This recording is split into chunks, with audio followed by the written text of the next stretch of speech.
Good morning, and let the good times roll. Welcome to Wake Up with Watches. We have an incredible selection across the table, some returning favorites, some personal favorites, and a good blend of high horology timepieces. Truly the best of the best. Remember, we now have prices for all of these watches in the description below. So if you're wondering, that's where you'll find out. And I want you to win it. There's a Panerai Luminor that you can also win by checking out the description, clicking on the link, and getting with the program.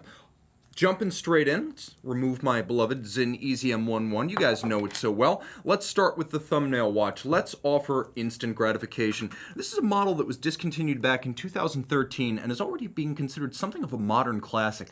The Rolex Milgauss 116400 white dial, launched in 2007 with the reborn 40mm Milgauss, but along with the non-GV black dial variant, this one was discontinued right around the time the Z Blue came out. A lovely watch and an expressive one. It's a handsome, simple, and versatile timepiece. It wears uniquely among modern Rolex watches because the distance, 49mm from lug to lug, is the true distance from end to end. The end links don't actually project beyond the case. The watch is also graceful and minimalist as there's no rotating bezel here. Of course, soft iron inner cage around the movement, plus a niobium zirconium anti-magnetic hairspring, a very resistant watch.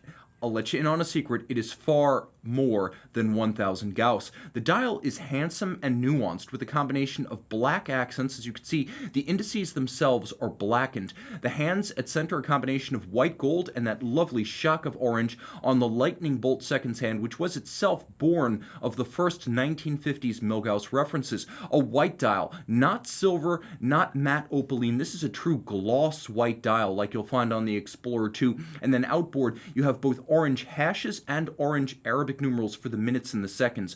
Throw this one on the wrist. It's still 100 meters water resistant like you'll find with other twin lock Rolex watches, but it is a very practical timepiece, as you can easily see this wearing with anything from casual attire right up to and including black tie. It's a watch with a bunch of persona, presence, charisma, and a very different look from all of the other Milgauss models, including the legendary CERN dial. This one's in a class by itself, and we're already starting to see prices on these perk up. And again, if you're wondering, prices in the description. That is a lovely piece. I'd still prefer the Z Blue for myself, but I think the most collectible modern Milgauss of the moment is definitely this white dial. I know our good friend Josh Thanos, no longer with the company, but still a good friend, is thinking about buying that one for his own collection. That said, if you want a more committed sports watch, and perhaps a higher budget with which to attain it, there's always the Blancpain 50 Fathoms. Now this is the 5015 model that came out in 2007, and for a lot of folks, this is the Cadillac of modern dive watches. A rich, hand-polished rose gold case, 45mm, but under 51mm lug to lug with short and stubby lugs. You can see how far inboard of the end of the case the lugs actually start. It's an easy watch to wear even on a smaller wrist like mine. Now of course, this watch is chock-a-block with features. Let's start with the power reserve. Thanks to 3 mainspring barrels, this watch runs conservatively rated for 5 days. It's also an exceptionally accurate watch, as the movement, the 1315, is based on the 13RO dress watch manual, with the result that both versions, the manual and the auto, are refined to be able to run 1 second per day. So chronometer spec, even if it's not a certified chronometer, it's still 300 meters water resistant. And remember guys, you're looking at a 45mm watch that wears easily on a 16 centimeter circumference wrist. So you can see the watch even from a distance. It looks proportional, it looks at home, it looks correct on a smaller wrist. So don't be put off by the 45. This is a 45 that wears more like a 42. The bezel is lush and a big part of the appeal of the watch. You can see from off camber, it is in fact well cambered. There is a dewdrop-like quality to this bezel in that it's made of sapphire and then it's domed. It has a lofty profile and a curvature that creates the impression of a permanently wet bezel. The bezel is also fully lumed. Every feature on this bezel is lumed, so it looks like a circular supernova at night. You can also see that the dial is composed in 2 parts. There is a black galvanized sunburst at center, and then outboard there is a circular satin around the hour track with quarter Arabic numerals and rose gold numerals, indices, and hands, not plated. Solid. Solid case back too. Like the Milgauss, there is a soft iron cage around the movement to protect it from magnetic fields. So not just 300 meters, but highly anti-magnetic. A very versatile watch.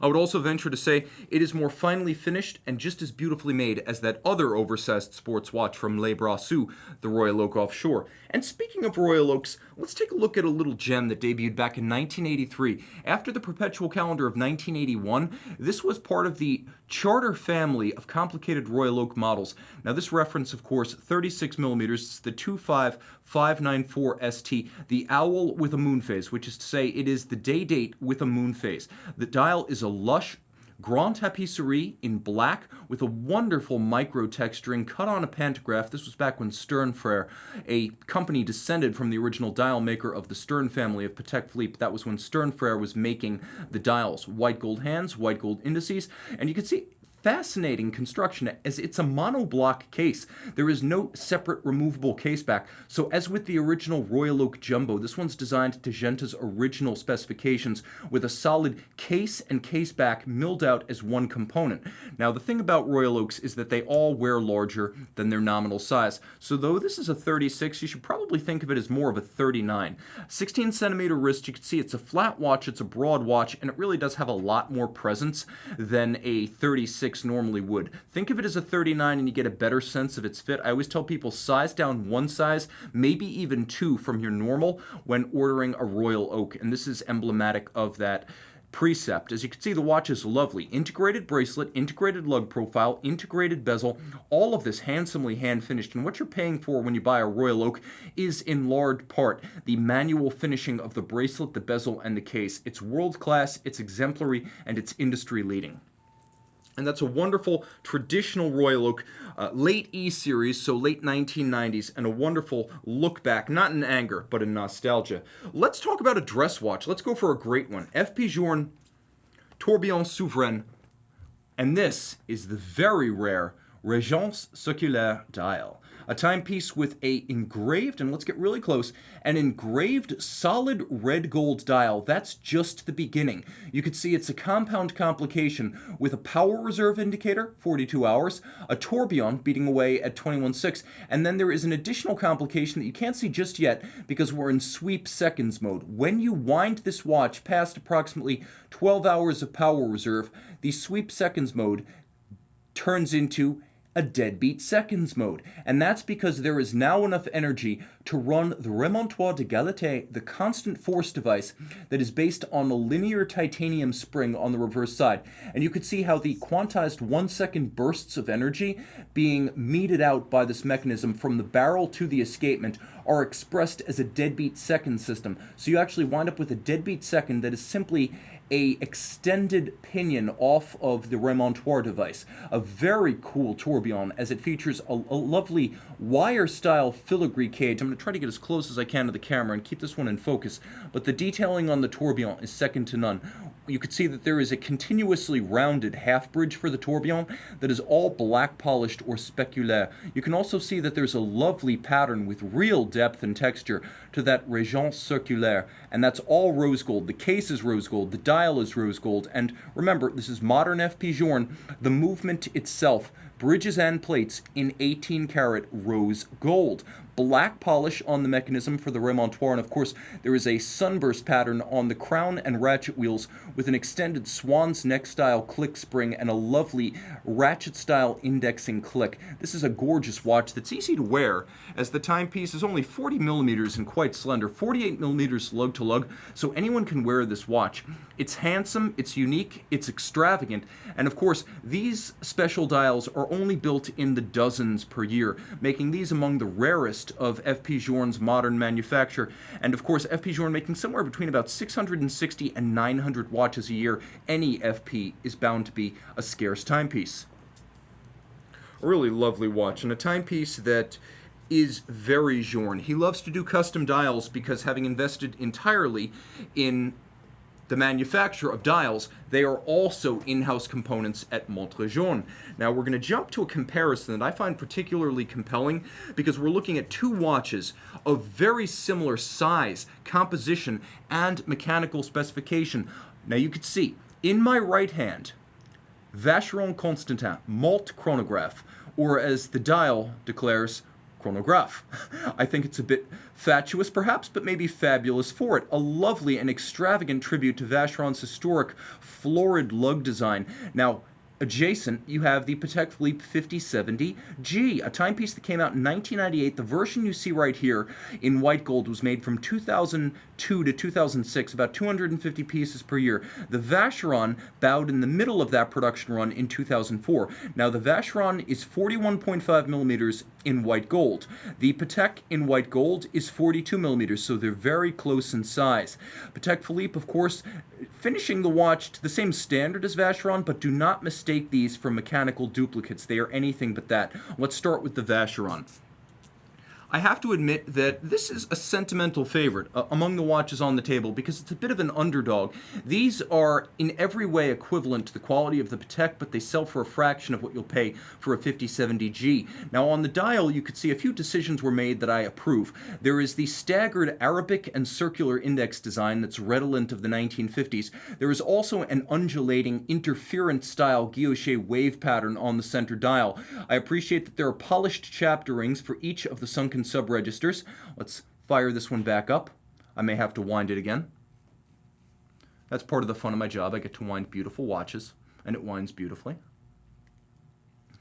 Now that we're back up and running, you could see that one of the tricks, and both companies use tricks, to disguise the difference between the movement size and the watch size is a telemeter scale outboard. Now, a telemeter, based on a scale used on trench watches, was used to gauge the distance of an artillery impact, and that's distinct from a tachymeter that you'll find on the Patek, which is used to gauge speed. Now, the watch is very handsome and easy to read thanks to high-contrast broadsword-style hands that are half frosted down their center, and you could see the detail of the frosting as well as the incredible contrast that yields.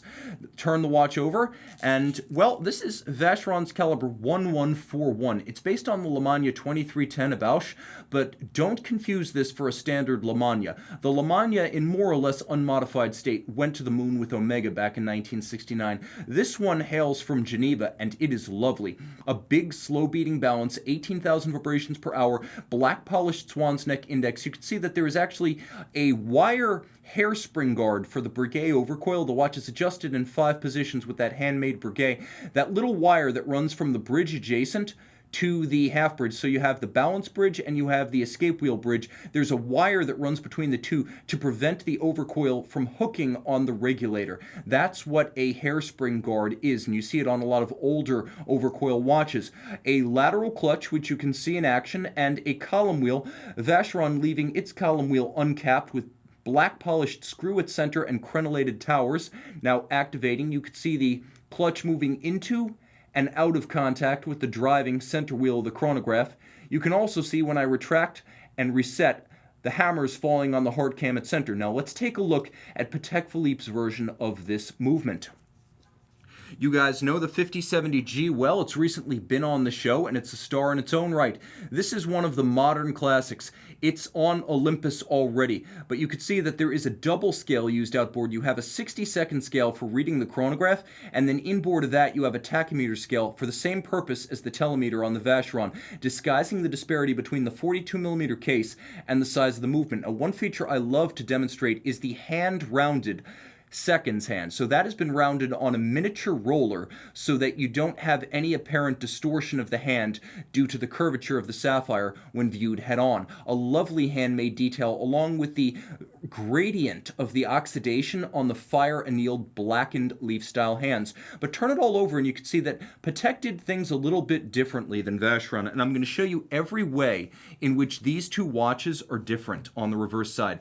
First, though they're both based on the Lemania 2310, they are not the same caliber. The Patek Philippe has 24 joules, the Vacheron has 21. You can also see, if you look at the regulator, that is, if you look at the bridge and the regulator above the balance, you can see Patek uses its own Gyromax free-sprung balance. Vacheron uses the black polished Swan's regulator index, so the Swan's neck regulator in contrast to Gyromax.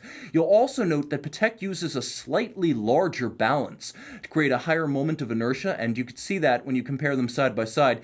You'll also appreciate that a lot of the fundamental structures of the movement are different. For one thing, the Patek does not have the same clutch form. If you look at the clutch, it's spare, rather minimalist, lovely with its satin graining atop and its beveling on the edge, whereas the Vacheron has a much more massive clutch assembly, and you can see that there is a separate half bridge on the clutch for the driving wheel at center. You can also see the Y-shaped chronograph bridge for the two watches. It's not identical on the two watches. It is not the same piece simply placed on the base movement and then chamfered. They are actually cut in different forms, and you'll see the same is true of almost every structure. Whereas Patek uses a capped and black polished column wheel, Vacheron uses an open, Vacheron uses an open column wheel. All of the levers and horns of the chronograph, right down to the chronograph brake, are of a different shape, and you can truly see from this angle that they are different in both appearance and mechanical specification. They are not the same thing. And I should mention, the Patek, but not the Vacheron, is Geneva hallmark. Why isn't the Vacheron? I'm not altogether certain, but I don't want to misrepresent the two watches. One is Geneva hallmark, both are finished to the same standard, just one doesn't have the hallmark itself. And I suspect that's probably because Vacheron opted not to use a capped column wheel, whereas the Geneva hallmark standards generally entail some sort of a cap on the column wheel itself. Let's jump to an entirely different price point. We saw a bunch of high-end watches, but you don't have to pay a mint to get high horology, as Jaeger-LeCoultre, La Grande Maison of the Valet de Joux, certainly qualifies. One of the truly great houses, and the watchmaker's watchmaker, JLC has provided base movements to both Patek and Vacheron. This is the master home time from the mid to late 2000s. Stainless steel, just over 40 millimeters in diameter, and as you can see, there's a day-night indicator, there is a crosshair small seconds, and then there is a feature that allows you to step the local hour hand independently from the reference hour hand. So you have that day-night indicator for the blued and skeletonized second time zone. Lovely dart-style indices, tri-Arabic numerals, 9, 12, and 3, and a silver sunburst style that you can see to good effect from this angle. Turn it all over, and this is JLC's toughest all-around caliber, the 975 Auto Tractor, co-equally with the 770 family. These are the toughest and most impact-tolerant JLC movements, and that's because this movement was designed with input from IWC, which during the 1990s used JLC 889 automatics and sports watches to mixed results. The watches were accurate, but they were delicate. This one can take a pounding. You can see a free-sprung balance and a full balance bridge like a Rolex. It's also a fairly thick movement, so you don't have to worry about the teeth of wheels moving out of alignment. JLC not shorting you the gold. 22 karat rotor, not 21, not 18. Lovely circular Côte de Genève on both the bridges and the rotor, and then fire annealed, heat blued screws. A very attractive watch, automatic 48-hour power reserve. Throw it on the wrist. And it is a very versatile traveler. As you can see, my wrist has no trouble accommodating this watch, and a lot of the 2000s era JLC complications were a bit too thick and a bit too large, and this watch is neither. A wonderful and versatile size. I can recommend it for a wrist as small as 14 centimeters circumference, and it really is a very clever and clean travel watch design. It also has calculated asymmetry, which I find a wonderful dissonant styling feature of modern watches that, when handled well, as with, for example, that Jaeger-LeCoultre or something like a Longa 1, is actually more pleasing than a facile symmetry. Now let's take a look at what might be the most underrated dive watch you can buy right now. This is the Carlet Petrova Scuba Tech, a watch launched back in 2013. It's 44.6 in steel, but it doesn't wear that large. It is remarkably chock-a-block with features. Let's count them. Starting from the clasp, we'll work our way to the watch. The clasp is a trigger release and a double deployant. Now, on one side of this diving clasp, you have an all-or-nothing fold-out dive extension. That's nice. On the other side, you have a push-button slider, so I can actually push the button, and I can make adjustments just like that. I can incrementally adjust if I want to size the watch, because you do cut the strap to size. You don't have to get it perfect because of the slider. Ballpark and you're there. Now the watch also features a wonderful strap that is rather baroque, as it has rubber atop rubber, and you can see there are two different planes and two different colors. The lower level being a lush red that matches the dial details, and then the underside featuring hollows to make the strap more flexible as well as to aerate the wrist. Jumping to the case, you can see that not only does it feature a helium escape valve at an attractive price point, but the case design itself is very different from a standard dive watch. They tend to be polished, they tend to be very integrated in their look, a little bit like a Rolex with the case flank and the lugs all one and the same. Well, the lugs here are broken out from the mid case to break up the mass of the watch, and the watch itself is not as thick as you'd think, only 13.6. So you could see that not only are the lugs broken out, but the strap is fixed to the case on both sides with screw bars. Far more substantial, a little bit more expensive to manufacture than a spring bar setup, and you can see vertical satin finish rather than longitudinal is used on the flank of the case. The bezel is one of the best in the business, both in terms of feel and in terms of materials. Have a listen. I'm going to hold this one up to the mic.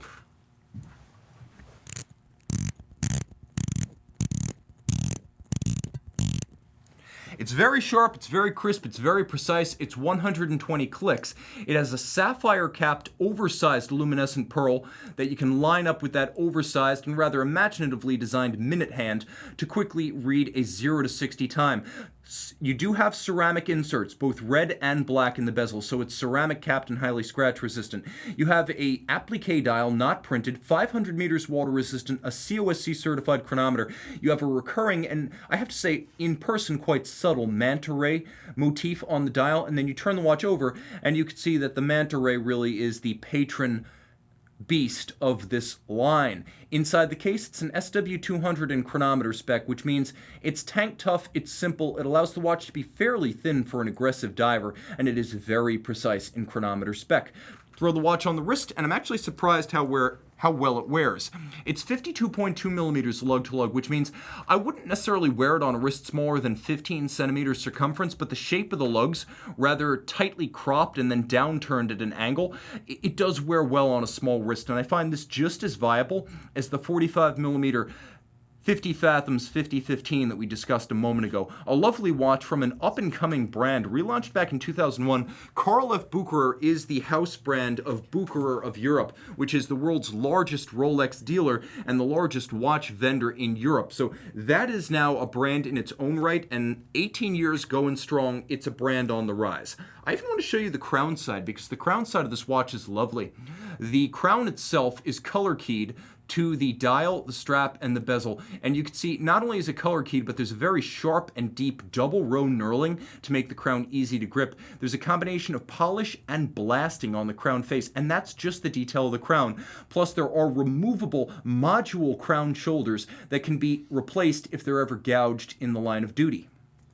So clever design, and also robust and complete design. I feel like no show is ever complete without a healthy dose of Longa, and that's exactly what we have right here. 3 up, a Longa Unzona, starting with a lovely 1815 up-down Cellini limited edition of 40 pieces. It came out in late 2016, 40 years of New York's Cellini dealer, a longtime Longa vendor, and the watch is glorious at 39 millimeters, only 9.3 millimeters thick. You can see it's white gold. It has a distinctive double-stepped bezel and a white lacquer gloss style. It is not silver. As with the Milgauss, this one is a pure gloss white, a very unusual look for Longa, but consistent with the Cellini limited editions dating back to the Longa 1 Cellini 25th anniversary in the 2000s. Turn it all over and you can see the caliber itself is glorious. Now this movement, 3-day power reserve, manual wind, and handsomely executed. The bridges in a wonderful auburn hue thanks to the nickel copper zinc alloy known as German silver. All of what you see here is an homage to the pocket watch era, starting with the extended click spring. You could see the 3/4 style bridge. You could see jewels set in screw-fixed chaton, as it was done in the pocket watch era, when jewels could not be precisely pressed directly into bridges and plates. You have a freehand engraved half bridge for the balance, black polished case clamp screws, swan's neck regulator, and a cap for the escape wheel. All of that with glossuta stripes, engine turned perlage on the base plate, and you can see a mirrored chamfering on the edge of that 3/4 bridge, really gleaming in the light. Throw it on the wrist, the 39 that's only 9 millimeters thick wears really well. It's the perfect size men's dress watch, and it's a handsome and extravagant, exuberant and cheerful watch from Longa, which normally doesn't do this kind of dial. A lacquer Longa dial is almost as rare as an enamel Longa dial, meaning this is quite a select piece, and that's before we even talk about the 40-piece edition that makes this one objectively scarce. Jumping into a timepiece that was originally released in its current form in 2011, but in the form you see here with the blue dial in 2017. This was part of a 2017 blue dial series. It is a Saxonia automatic, just over 37 millimeters in white gold. Now, the dial itself is made of sterling silver. The hands and indices are of white gold, and the case itself likewise of white gold. This is a very slim piece, only 8.2 millimeters thick. Turn it all over and you can see the caliber, a lovely and lush automatic winder, this one with a double precious metal winding wheel.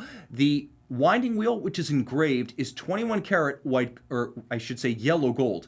What you have is white metal outboard with a platinum winding mass. A very special watch, very handsome, and a very convenient watch to wear, as the automatic winding and the 72-hour power reserve make this an easy watch to enjoy on a daily basis. I should also mention that this is a timepiece that disappears underneath the cuff. As flat as it is, it's a handsome piece. As comfortable as it is, it's a versatile piece, and I'm going to go so far as to say there is no lower limit for the wrist size that can wear this watch comfortably. So if you've got a truly small wrist, this is essentially an unqualified unisex option, and I rarely make that pronouncement. Before our final Longa of the show, let me show you another ultra-thin automatic unisex option. This is the Patek Philippe 5120G001, a timepiece that almost exhausts superlative, and that in a 35 millimeter white gold case that is only 6.8 millimeters thick. Now, this watch is just over 41 millimeters lug to lug, meaning it is a universally wearable watch.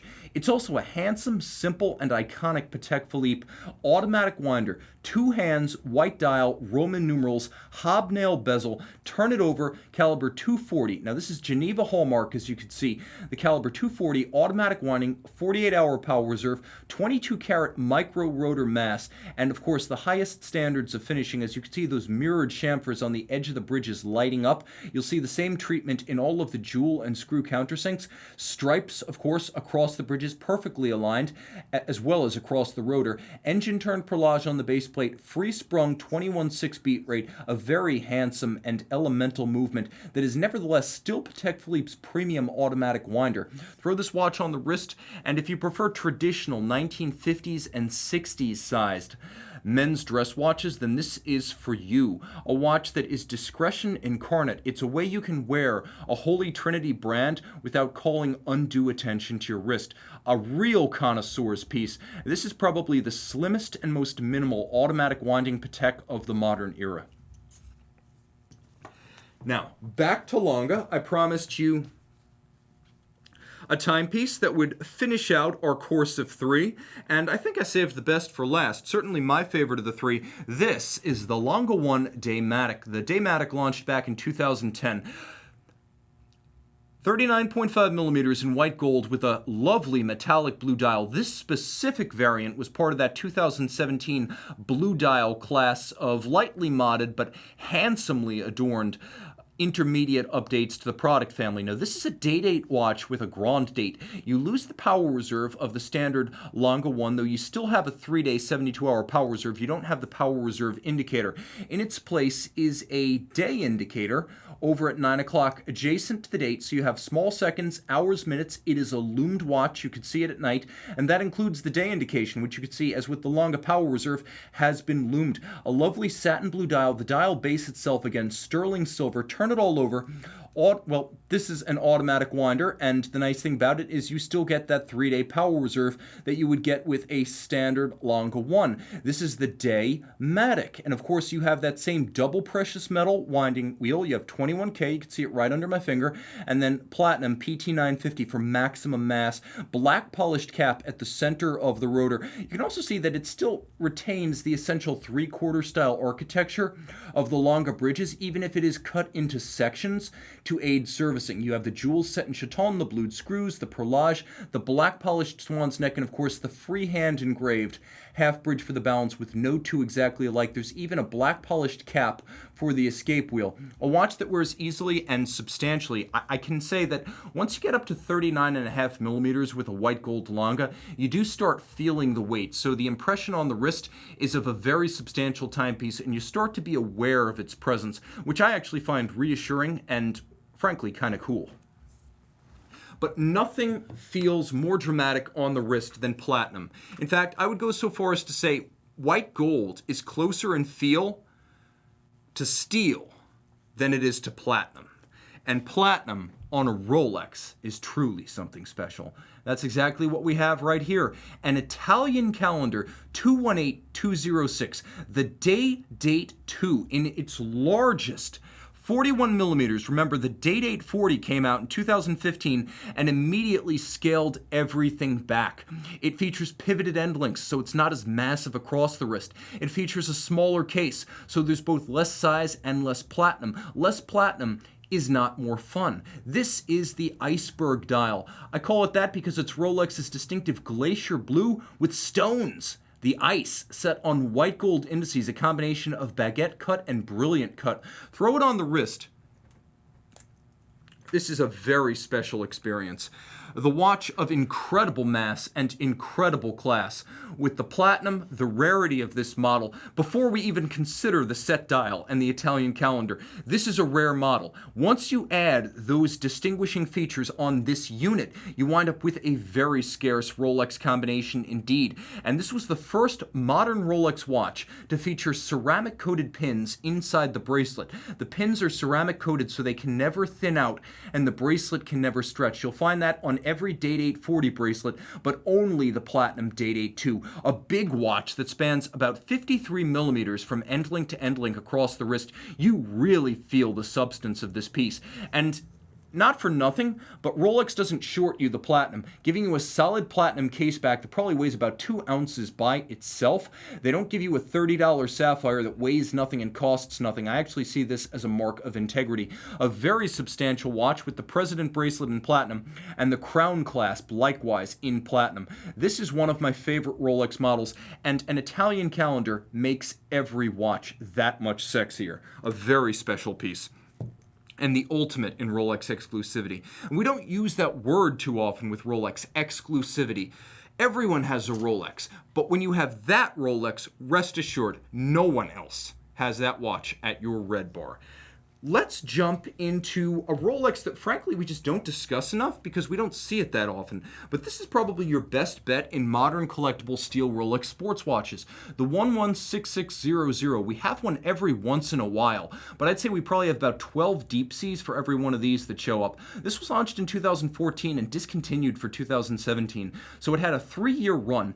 It's essentially a 40 millimeter, impeccably proportioned, clean, collected, rare modern Rolex dive watch, as it was supplanted by the Sea-Dweller 43 in 2017. No one wanted this watch when it was new because it was insufficiently distinctive. It looked like a Submariner with the exception of the lack of a Cyclops eye and the helium escape valve. Well, a lot of folks now appreciate the discretion and they crave the rarity of this model. Throw it on the wrist and it wears like a sub.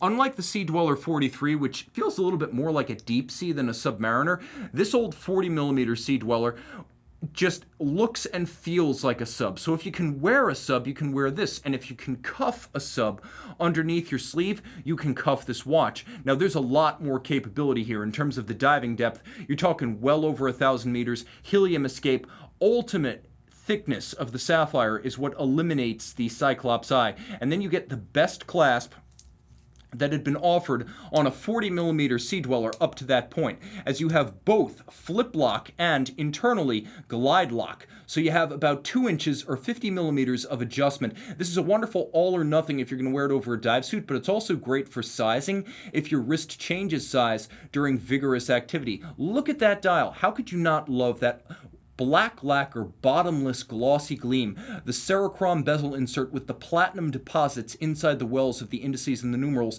the absence of the Cyclops, and that creamy combination of slick operation and distinct detent that you get with a Rolex bezel. Let's have a listen.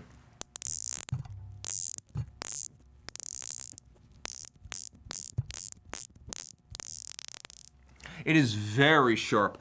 Nothing matches the feel of a Rolex bezel for refinement. Panerai and Doxa are louder, but if you want the ultimate in refinement, you want this guy.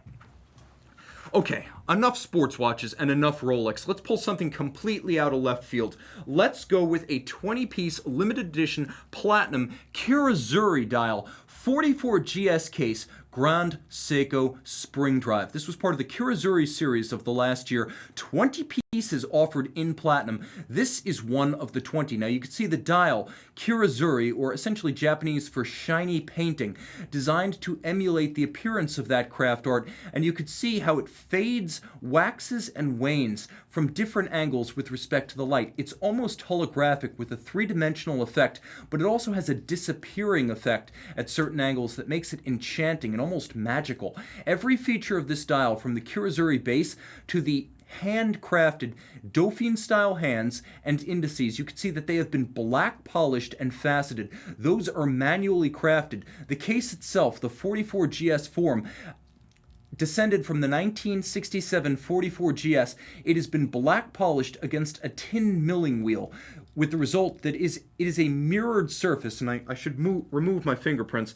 This is absolutely virgin and unpolished, thus immaculate, possessing all of the original craft detailing that was rendered when an artisan working by eye-hand coordination and finger pressure pressed this polyhedron case form directly against the milling wheel to create that black polished, optically smooth mirrored surfacing.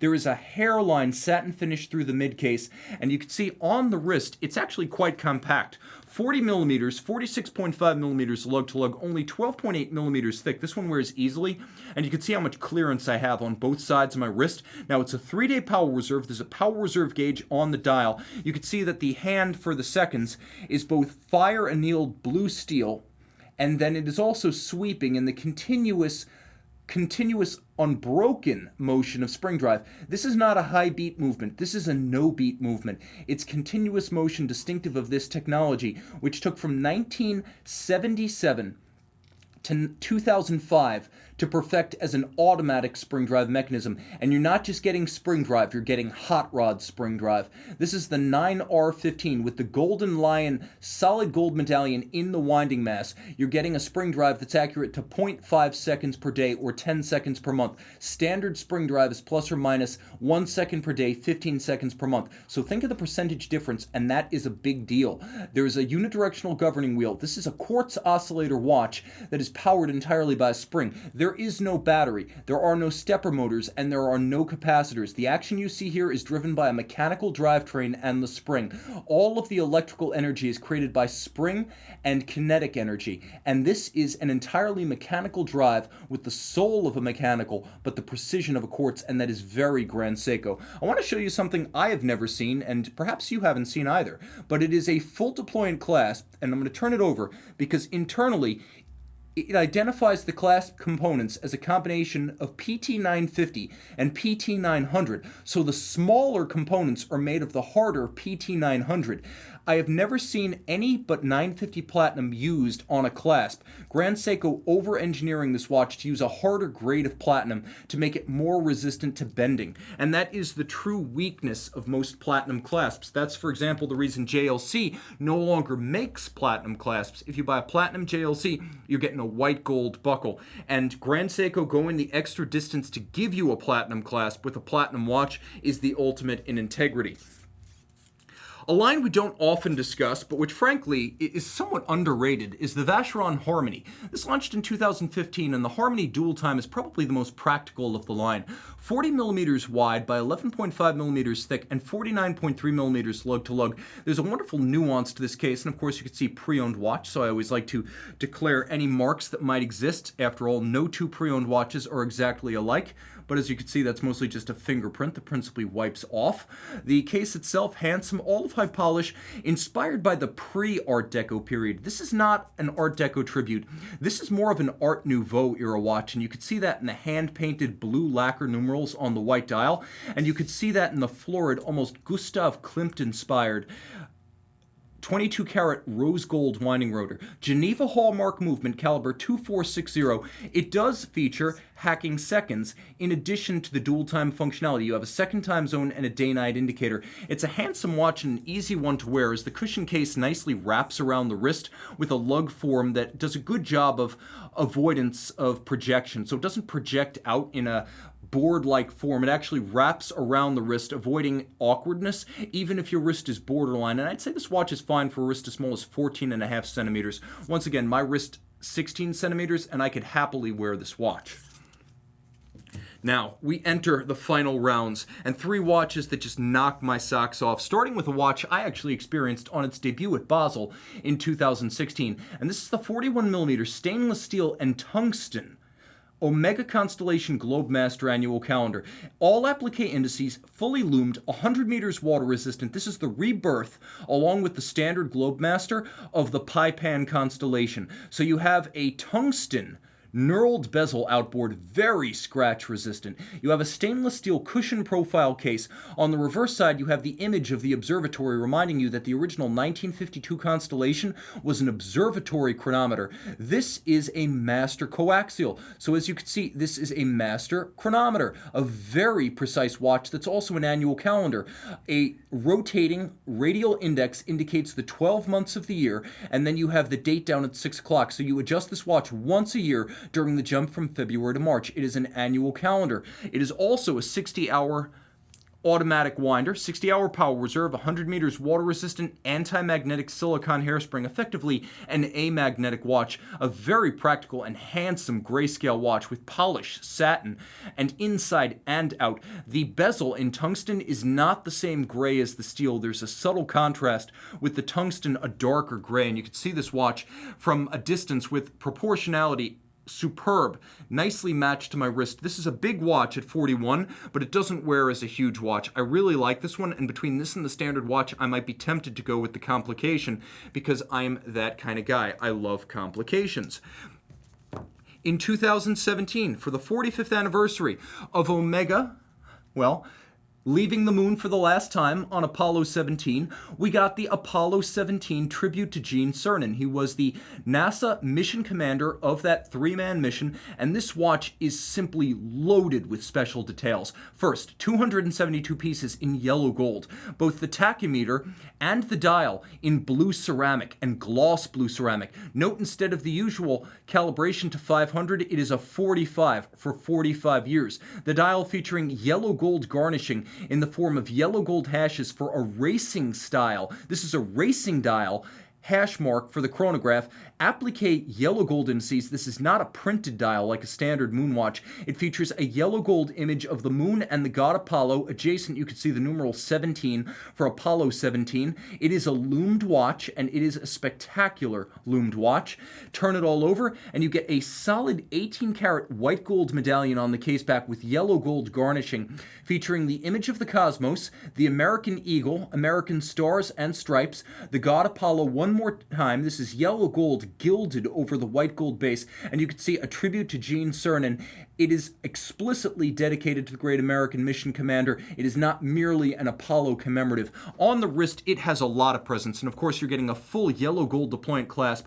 It is a Moonwatch caliber inside and still a 42mm case. So you're getting caliber 1861 inside, which still flies with NASA. Let's zoom back, take a look at this watch on the wrist from a distance. It's a handsome piece, very extravagant. It puts the Big Bang to shame, so if you're thinking of going Hublot or going offshore, as they say, consider this. It's just as big, just as bold, and far more exclusive. As I mentioned, full yellow gold deployment clasp, a very attractive watch, but not the ultimate Omega on the table tonight, not even close. Made in 2017. Keep that up because I love my Datejust 2.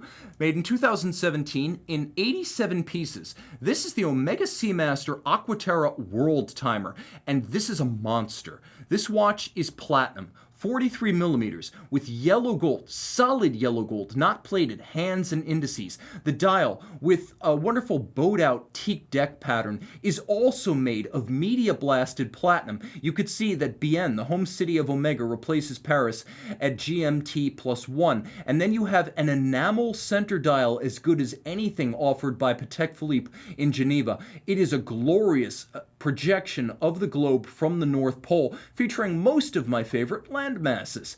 And if you turn the watch over, you have an exclusive caliber never used on any other movement, featuring 18-karat red gold components. This is the caliber 8939. Yes, there is now a steel version of this watch. No, it does not feature the solid gold balance bridge and the solid gold rotor. That is exclusive to this model. Master chronometer, 60-hour power reserve, coaxial escapement, free-sprung, full balance bridge, very shock resistant, and still 150 meters water resistant. This watch goes above and beyond. It's also very wearable. At 50 millimeters lug to lug, I can wear this one comfortably. This one's heavy. As all platinum watches are, it's a different kind of experience. And as you can see in profile, it uses the no crown guard structure of the 2017 to present current generation Aqua Terra. And Omega, like Grand Seiko, doing things the right way, giving you a full platinum clasp for a full platinum watch.